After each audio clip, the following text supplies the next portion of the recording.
여러분은 어떻게 대한민국에 태어나서 사신 거 감사하십니까? 저는 이 나라에 사는 것이 항상 감사하게 생각이 돼요. 이렇게 아름다운 나라, 또 이렇게 잘 사는 나라, 그리고 이렇게 노력만 하면 자신의 꿈을 얼마든지 마음껏 펼칠 수 있는 나라, 그리고 무엇보다도 이렇게 신앙생활을 하기에 좋은 나라에 사는 것을 하나님께 감사합니다. 그리고 이 땅에 이렇게 좋은 나라를 만들기 위해서 우리 선조들이 얼마나 피와 땀과 눈물을 흘리고 많은 수고를 했습니까? 그래서 그분들에 대해서도 항상 제 마음속에는 감사하는 그런 마음이 있어요. 모든 것이 감사한 것뿐입니다. 그런데 제가 또 하나 감사하는 것 가운데 하나는 우리나라는 사계절이 있다고 하는 것입니다. 어떤 나라는 1년 내내 덥기만 합니다. 또 어떤 나라는 1년 내내 춥기만 해요. 또 어떤 나라는 1년 내내 뜨뜻미지근하기만 합니다. 그런데 우리나라는 어때요? 봄, 여름, 가을, 겨울, 계절의 그런 구분이 확실하죠. 그리고 그 계절마다 느끼는 그게 다 다릅니다. 그런데 지금 우리가 어떻게 돼요? 겨울이 오고 있습니다. 날씨가 많이 추워졌죠? 여러분 건강에 유의하시기 바랍니다.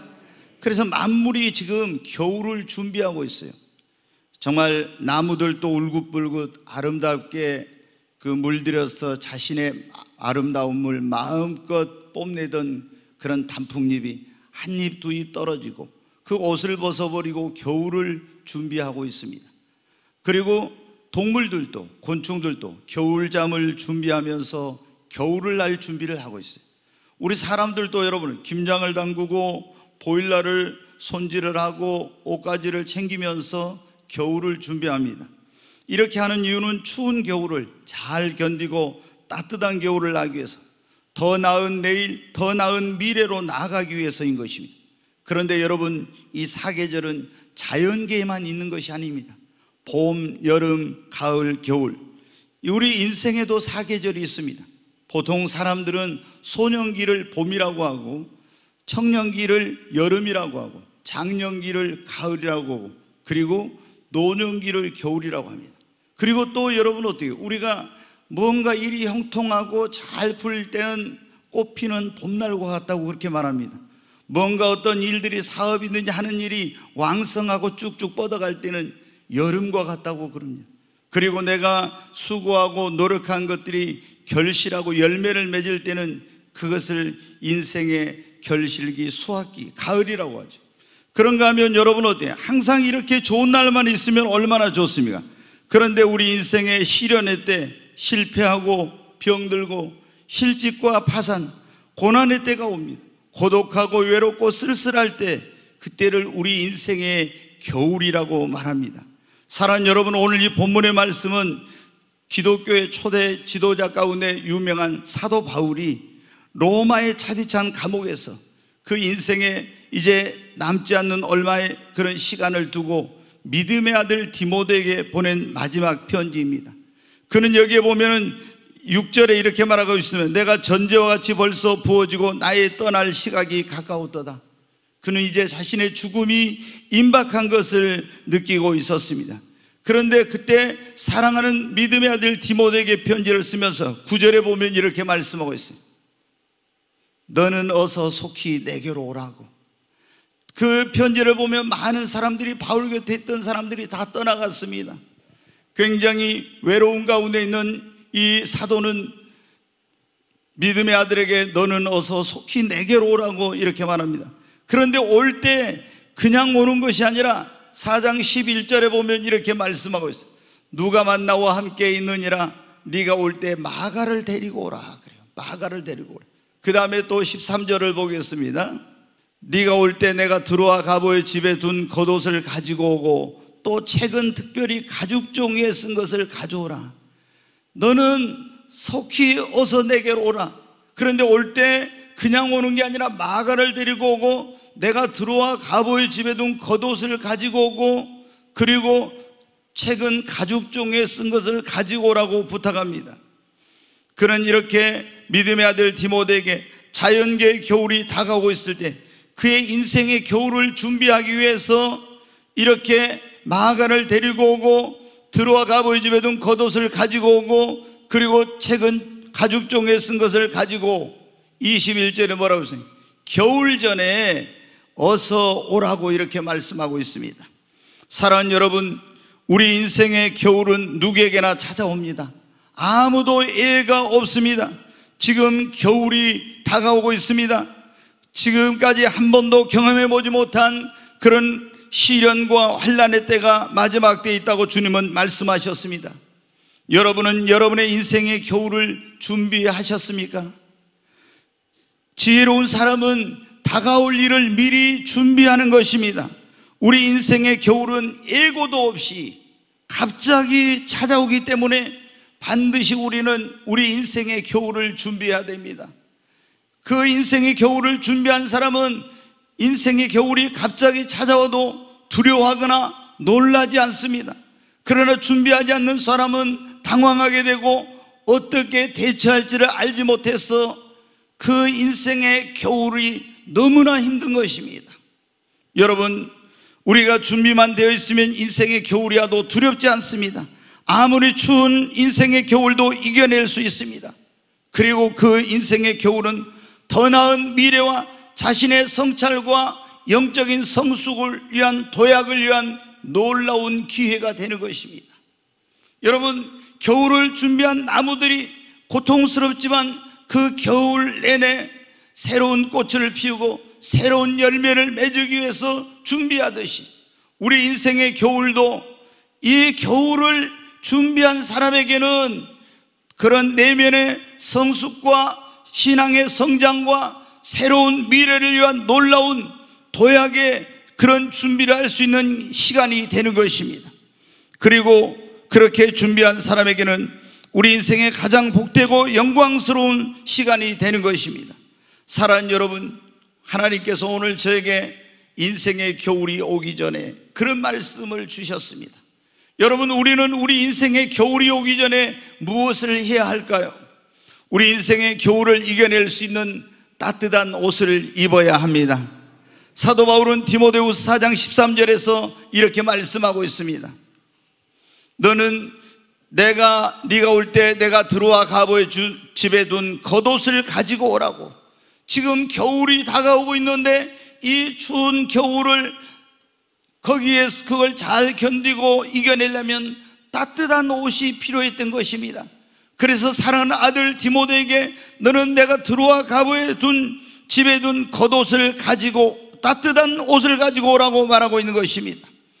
여러분, 그러면 우리 인생의 겨울이 오기 전에 우리는 무슨 옷을 입어야 할까요? 우리가 성경에 보면 아담과 하와가 선악과를 따먹고 범죄하고 나서 자신의 인간의 부끄러움과 수치를 가리기 위해서 무화과 나무 잎을 따가지고 옷을 만들어 입었습니다. 그러나 이 옷은 자신의 부끄러움과 수치를 완전히 가릴 수 없는 옷이었어요. 그래서 하나님께서 짐승을 잡아가지고 가죽을 벗겨가지고 그 인간이 만든 불완전한 무화과나무로 만든 그 입으로 만든 옷을 벗기고 가죽 옷을 입혀주셨습니다. 그 사랑의 하나님께서 아담과 하와의 후손으로 태어나서 죄악의 부끄러움과 수치와 벌거벗음을 가지고 있는 우리들의 그 모든 죄악의 수치와 부끄러움을 가려주기 위해서 하나님께서 어린 양 대신 예수 그리스도를 이 땅에 보내주셔서 예수님이 우리의 죄를 짊어지고 십자가 죽으시고 피 흘려서 예수 그리스도의 의로, 그리스도로 우리의 모든 부끄러움과 수치를 가려주는 옷을 입혀 주신 것입니다. 그래서 사도 바울은 이렇게 말씀하고 있습니다. 갈라디아 3장 26절부터 27절을 보겠습니다. 너희가 다 믿음으로 말미암아 그리스도 예수 안에서 하나님의 아들이 되었으니. 여러분, 하나님의 아들이 되셨습니까? 영접하는 자, 곧 그 이름을 믿는 자들에게는 하나님의 자녀가 되는 권세를 주셨으니. 사도 바울은 갈라디아에 있는 성도들에게 너희가 다 믿음으로 말미암아 그리스도 예수 안에서 하나님의 아들들이 되었다고. 우리가 십자가의 나를 위해 피 흘려 죽으시고 죽은 자 가운데 사흘 만에 부활하신 예수님을 믿으면 우리는 하나님의 아들들, 하나님의 자녀가 되는 것입니다. 그리고 누구든지 그리스도와 합하기 위하여 세례를 받은 자는 그리스도로 옷 입었느니라. 27절 말씀 우리 같이 한번 읽습니다. 누구든지 그리스도와 합하기 위하여 세례를 받은 자는 그리스도로 옷 입었느니라. 우리가 예수님을 믿으면 우리는 하나님의 자녀가 되고, 예수 그리스도의 이름으로 세례를 받으면 우리는 그리스도로 옷 입는 역사가 일어나게 되는 것입니다. 예수 그리스도를 믿는 믿음을 가지고 그리스도의 의로, 그리스도의 사랑으로 옷 입은 사람은요, 어떤 인생의 차가운 겨울이 와도 이겨낼 수 있습니다.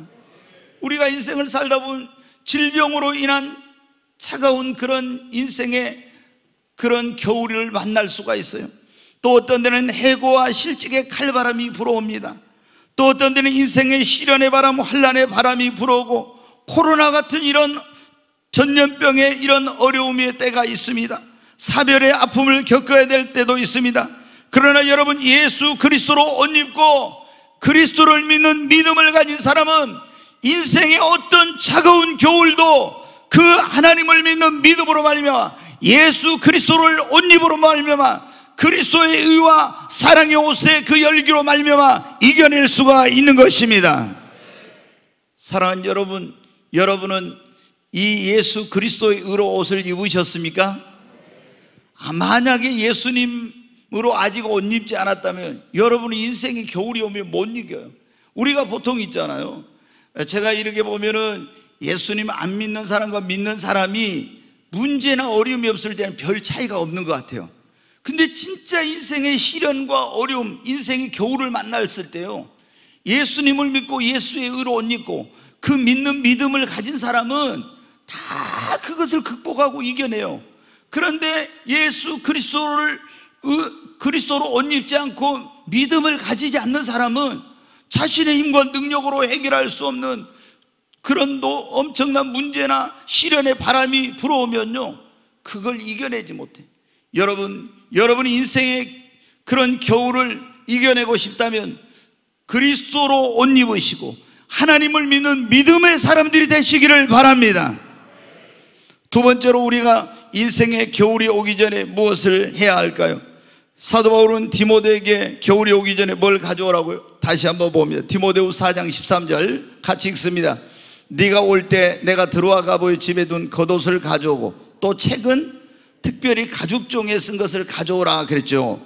처음에 겉옷을 가지고 두 번째 가죽종이에 쓴 책을 가져오라 그랬어요. 이 가죽종이에 쓴 책이 뭐냐? 양피지에 쓴 하나님의 말씀이에요. 그 당시에는 지금같이 이런 이 종이가 없었어요. 그래서 하나님의 말씀을 양의 가죽에다가 그것을 새겼어요.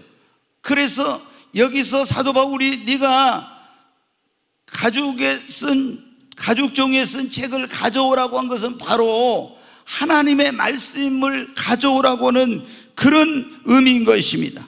사랑하는 여러분, 우리가 인생에 가장 힘들고 어려울 때 여러분은 어디서 힘을 얻고 어디서 위로를 얻습니까?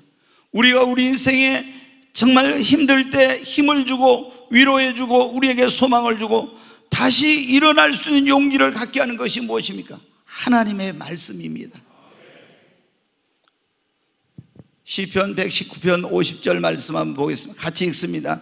이 말씀은 나의 곤란 중에 이로라. 주의 말씀이 나를 살리셨음이니이다.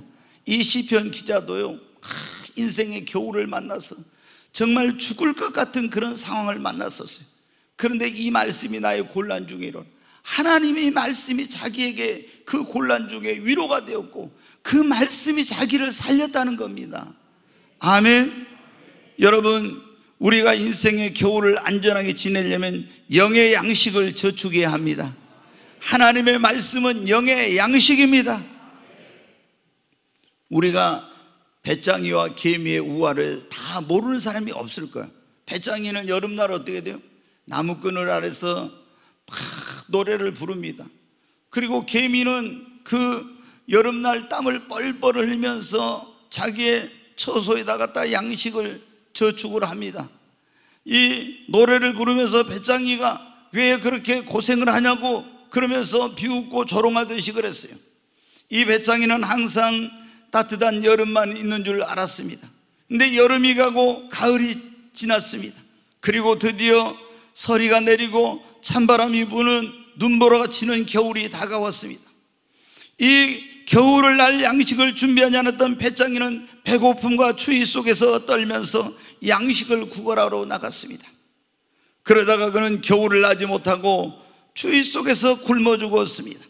그러나 이 여름에 겨울을 날 양식을 준비했던 개미는 그 차가운 겨울, 추운 겨울을 어려움 없이 이겨낼 수가 있었습니다. 사랑하는 여러분, 하나님의 말씀인 성경은 우리의 영혼의 양식입니다. 예수님께서 뭐라고 말씀해요? 사람이 떡으로만 살 것이 아니요 하나님의 입에서 나오는 모든 말씀으로 살 것이니라. 여러분, 하나님의 말씀을 가까이 하십시오. 그 말씀을 저축해 놓은 사람은 그 인생의 어떤 차가운 겨울도 이겨낼 수 있습니다. 죽으면 죽으리라는 책으로 유명한 안희숙 여사의 그 스토리가 이게 책으로 나온 거예요. 근데 안희숙 이분은 우리나라가 이제 일제 그 36년 식민지 생활할 때 그때 신사참배를 반대하다가 20대 이 처녀인데 이제 평양 형무소에 구속이 돼가지고 거기에 갇히게 되었어요. 물론 거기 주기철 목사님, 박관준 장로님 이런 분들도 갇히게 되었죠. 그런데 여러분, 20대 처녀가 막 일본 순사가 협박을 하고 공갈을 하고 막 죽인다고 이렇게 하면서 고문을 하고 치조할 때 얼마나 두렵겠어요. 도저히 그런 어떤 정말 어려움을 이겨낼 수 없는데 두려워하면 그 젊었을 때 어머니가 암송을 시켰는데 그 마음속에서 이런 하나님의 음성이 들어오는 거예요. 두려워하지 말라, 놀라지 말라, 내가 너와 함께 하노라 하는 이런 하나님의 음성이 들려오는 거예요. 그리고 막 죽인다고 하면 죽음이 두려운데 육신을 죽이는 자들을 두려워하지 말고 영혼과 육체를 두려워하는 하나님을 두려워하라. 하나님께서 막 이런 음성으로 계속 말씀해 주시는 거예요. 그 성경 말씀으로.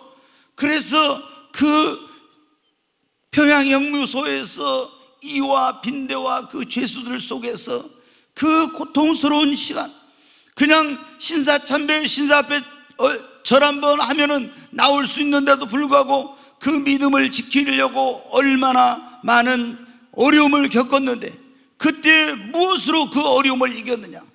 죽으면 죽으리라 그 책에 보면은 안희숙 여사는 하나님의 말씀으로 그 모든 인생의 신앙의 시련을 이겨냈다고 고백하고 있습니다. 여러분, 저도 경험을 해보면 내 인생에 어려울 때, 내가 목회하면서 어려운 일이 있을 때, 특히 목사는 여러분 어때요? 성도들은 어려운 일이 당하면은 전도사님, 목사님, 다른 성도들에게 위로를 받을 수 있지만 목사는 누구에게도 그 어려움을 말할 수가 없어요. 그 어디서 목사는 위로를 받고 어디서 힘을 얻고 이렇게 여러분 그 어려움을 극복합니까? 하나님의 말씀입니다. 여러분, 하나님의 말씀이 우리 인생의 겨울을 만났을 때 나의 위로가 되고 나의 힘이 되고 나의 소망이 되고 나의 능력이 되어 주시는 것입니다. 여러분, 하나님의 말씀을 가까이 하십시오.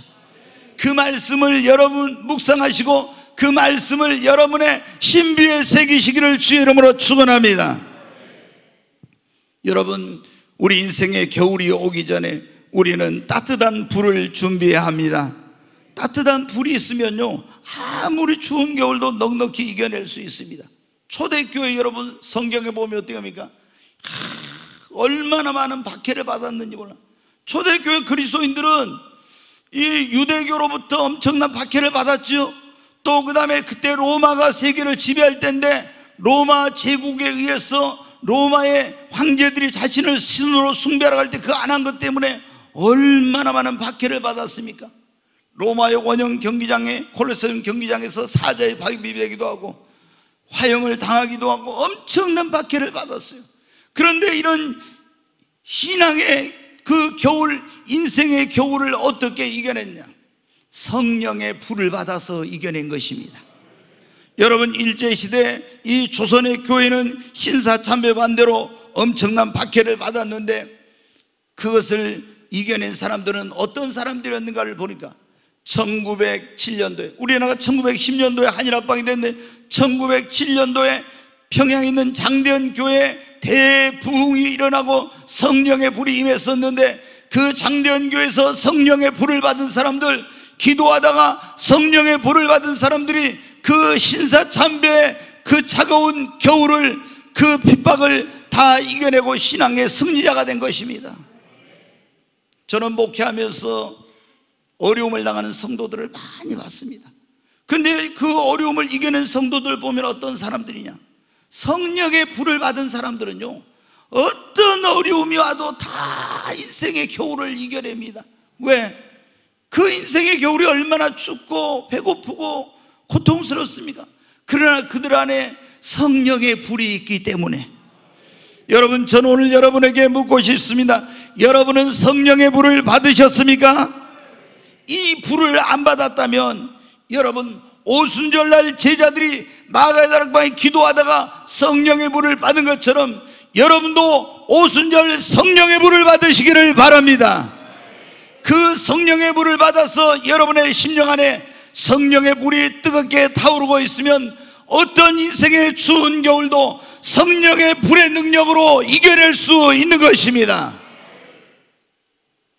여러분, 인생의 겨울이 오기 전에 우리는 무엇을 해야 한다고? 첫째, 예수 그리스도로 옷 입고 믿음을 가져야 됩니다. 두 번째, 영의 양식인 하나님의 말씀을 저축해야 됩니다. 세 번째로는 성령의 불을 받아야 됩니다. 교회를 그냥 다닌다고 되는 게, 반드시 예수를 믿은 다음에 성령의 불을 받아야 돼요. 아멘. 그 성령의 불세례를 받아야 아무리 인생의 추운 그리고 배고픈 그런 겨울을 만나도 성령의 능력으로 이겨낼 수 있어요. 아멘. 그리고 인생의 겨울이 오기 전에 우리는 깨어진 관계를 회복해야 합니다.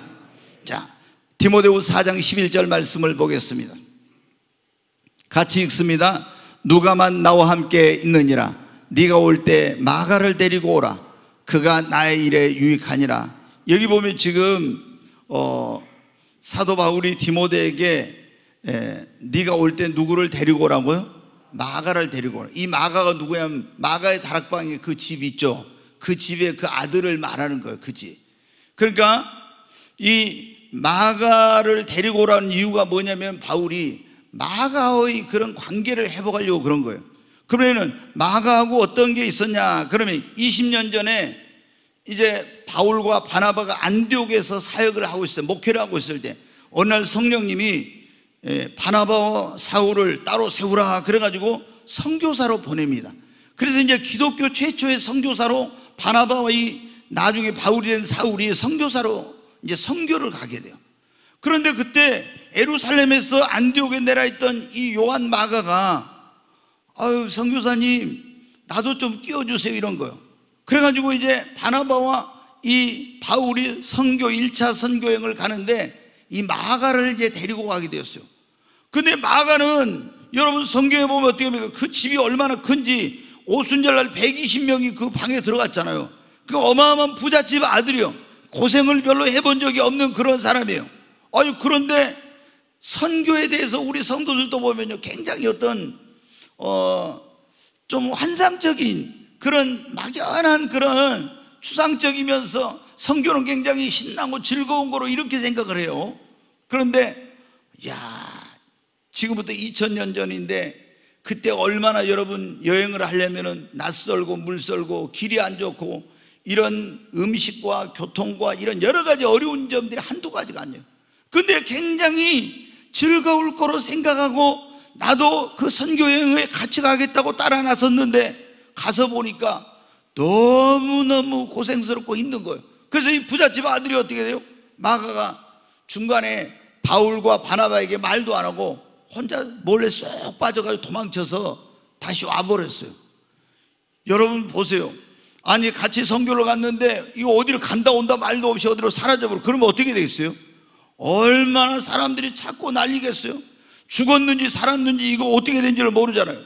이제 한 2년여에 걸쳐서 선교를 하고 안디옥으로 돌아가서 보니까 그 안디옥 교회가 이 마가가 있는 거예요. 잘 지내고 있는 거예요.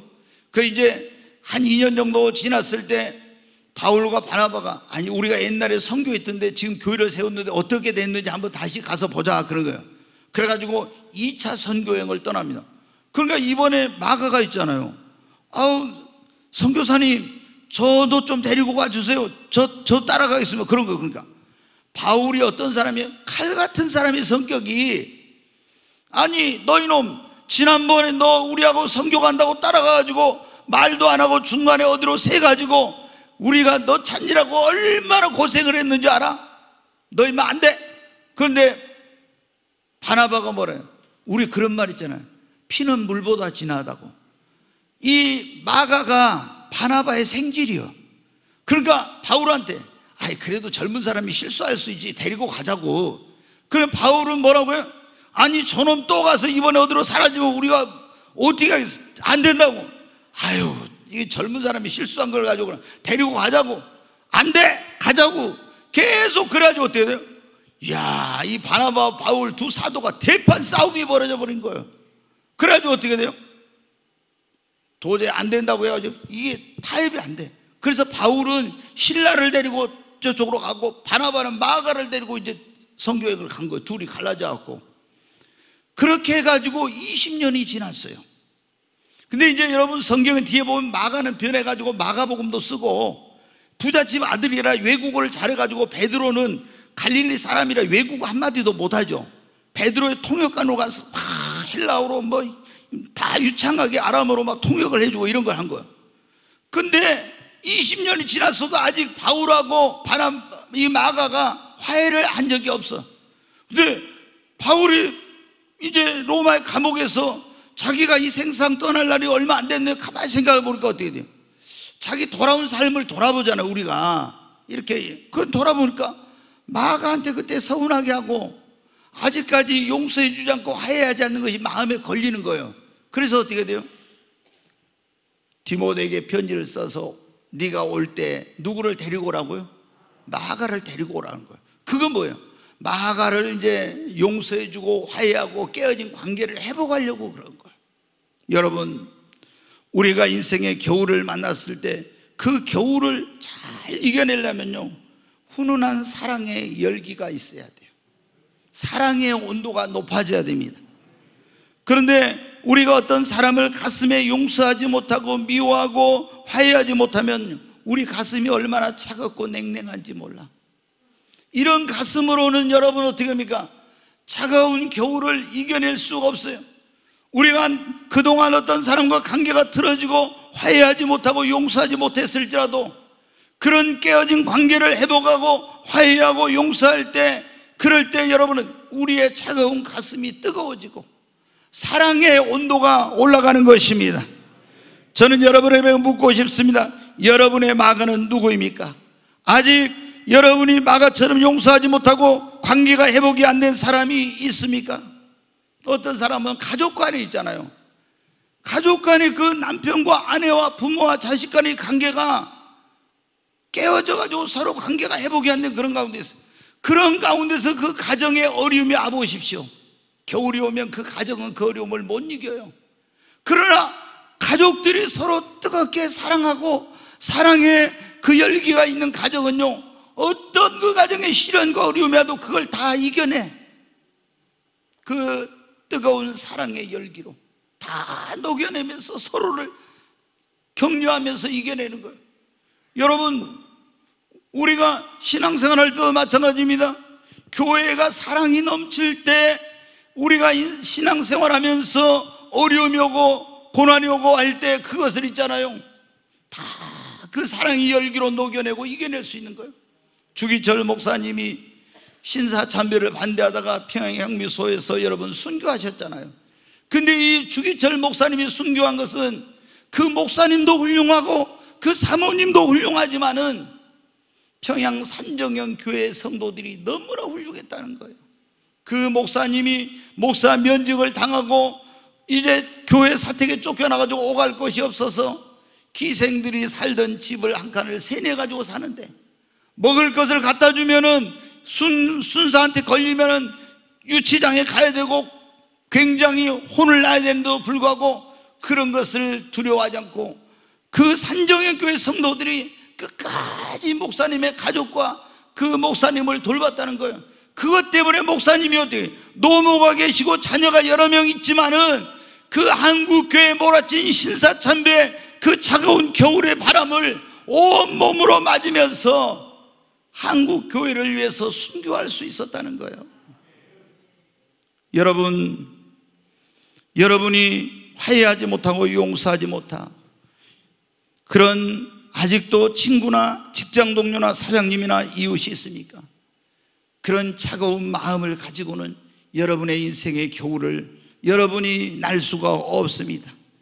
이제 사도 바울이 깨어진 그런 관계를 회복하고 그 마가를 데려다 용서하고 화해했던 것처럼 오늘 이 자리에 오신 여러분도 여러분에게 어떤 상처를 주고 여러분에게 아픔을 주고 고통을 준 사람이 있었을지라도 화해의 악수를 내미시고 용서하시고 깨어진 관계를 회복하시기를 바랍니다.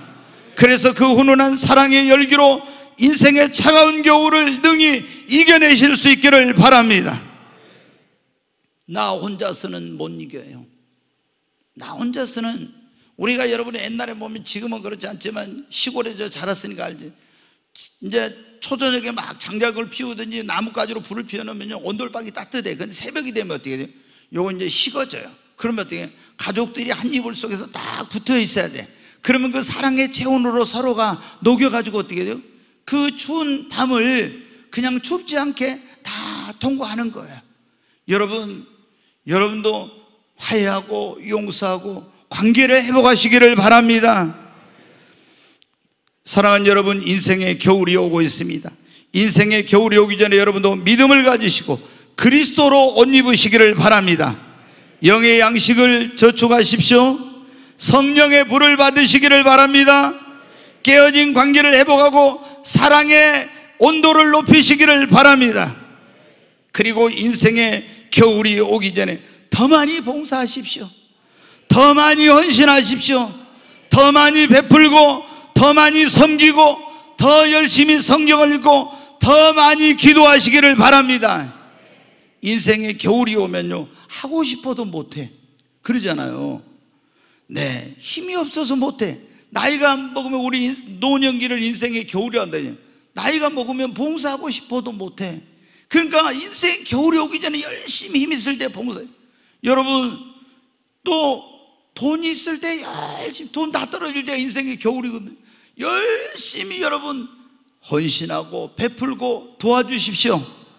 그리고 눈이 어두워지기 전에 여러분 열심히 성경도 읽으세요. 저도 보니까 지금은 제가 30분 이상, 제가 독서광인데 진짜 하여튼 어마어마하게 제가 책을 읽고 성경도 그렇게 많이 읽은 사람인데 지금은 30분만 읽으면 눈이 아픈 거예요. 그래가지고 좀 이렇게 막 글씨가 흐리더니, 제가 지금도 잘 보입니다. 저 위에 있는 사람들 누가 왔는지 가서 측정하면 1.5 나오고 1.2 나옵니다. 지금도. 그런데 성경을 보면 이거 눈이 아파가지고 이거 오래 못 보겠더라고요. 그래서 뭐 돋보기를 했다가 또 그 다초점 그거로 했다가 막 이렇게 하는데 그래도 집중이 안 돼요. 읽어도 집중이. 그래서 성경을 젊어서 많이 읽어요. 또 기도도 있잖아요. 힘이 있을 때 기도가 진짜 오래 할 수 있지. 이게 나이가 먹으면 기도가 안 된다는 그 우리 믿음의 선배들의 그 말씀이 그게 진짜더라고. 보니까 기도도 힘이 있어야 오랫동안 하지 힘이 없으면 오래 못해요. 그러니까 여러분이 어떻게 돼요? 지금 정말 인생의 겨울이 오기 전에 열심히 주님을 위해서 봉사해, 열심히 헌신하고 열심히 도와주고 섬기고 성경도 열심히 읽고 열심히 여러분 기도하십시오. 아멘. 그래야 후회하지 않아요. 지금 열심히 주님을 섬겨 열심히 신앙생활하면서 여러분의 겨울, 영혼의 때를 준비하십시오. 지혜로운 사람은 어떤 사람이라고요? 미리 대비하고 미리 준비한 사람입니다. 겨울이 온 다음에 그때 막 추위 속에서 하려고 하면 얼마나 힘들어요.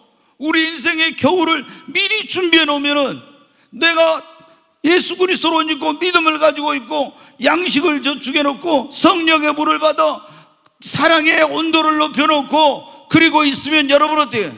아무리 차가운 인생의 겨울을 만난다 할지라도 두렵질 않아요. 능히 이겨낼 수 있습니다. 오히려 더 나은 내일과 미래를 위한 놀라운 성장과 도약의 기회가 되는 것입니다. 사랑하는 여러분, 그러므로 오늘 이 자리에 오신 여러분, 여러분의 인생에 겨울이 오기 전에 미리 준비하십시오. 지혜로운 사람은 미리 대비하고 미리 준비한 사람입니다.